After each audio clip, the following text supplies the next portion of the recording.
ध्यान से देखिए, ये वही 38 टाइप राइफल है जिसे जापानियों ने द्वितीय विश्व युद्ध की सबसे बेहतरीन राइफलों में से एक माना था। ये नली, बैरल, लकड़ी का बट और रिसीवर एक्शन मशीन बॉक्स से मिलकर बनी होती है। इनमें सबसे जटिल हिस्सा रिसीवर है, इसलिए हम उसी पर विस्तार से बात करेंगे। यहाँ मैगजीन है जहाँ कारतूस रखे जाते हैं। ये रिसीवर के मध्य भाग में स्थित होती है।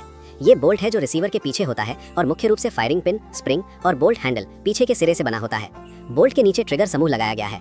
ट्रिगर समूह और बोल्ट यही राइफल के सबसे महत्वपूर्ण तंत्र हैं। फायर करने से पहले बोल्ट के पीछे के सिरे को क्षैतिज स्थिति से घुमाकर ऊर्ध्वाधर किया जाता है। फिर बोल्ट को पीछे की ओर खींचा जाता है। इस समय कारतूस ऊपर उठकर फीड पथ में आ जाता है। इसके बाद बोल्ट को आगे धकेलने पर कारतूस नली के भीतर धकेल दिया जाता है। इसी दौरान स्प्रिंग संकुचित होकर ट्रिगर की नॉच से जुड़ जाता है और अपनी स्थितिज ऊर्जा संचित कर लेता है। अंत में बोल्ट के पीछे के सिरे को ऊर्ध्वाधर से वापस क्षैतिज घुमाया जाता है, जिससे बोल्ट का आगे का भाग नली के साथ लॉक हो जाता है। अब केवल ट्रिगर दबाने की आवश्यकता होती है। स्प्रिंग की संचित ऊर्जा मुक्त होती है।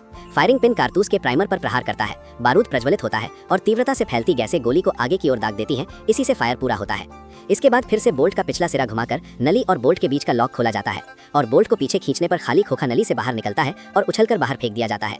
इन्हीं क्रियाओं को दोहराकर लगातार फायर किया जा सकता है।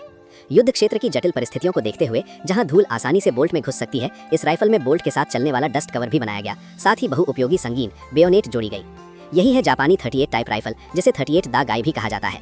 ये आक्रमणकारियों के हाथों में लूट खसोट और नरसंहार का हथियार थी, लेकिन हमारी सेना द्वारा बड़े पैमाने पर कब्जे में किए जाने के बाद ये चीनी राष्ट्र की रक्षा का अस्त्र बन गई। चीन जापान युद्ध से लेकर कोरियाई युद्ध तक 38 दा गाई किसी भी निर्णायक युद्ध से अनुपस्थित नहीं रही।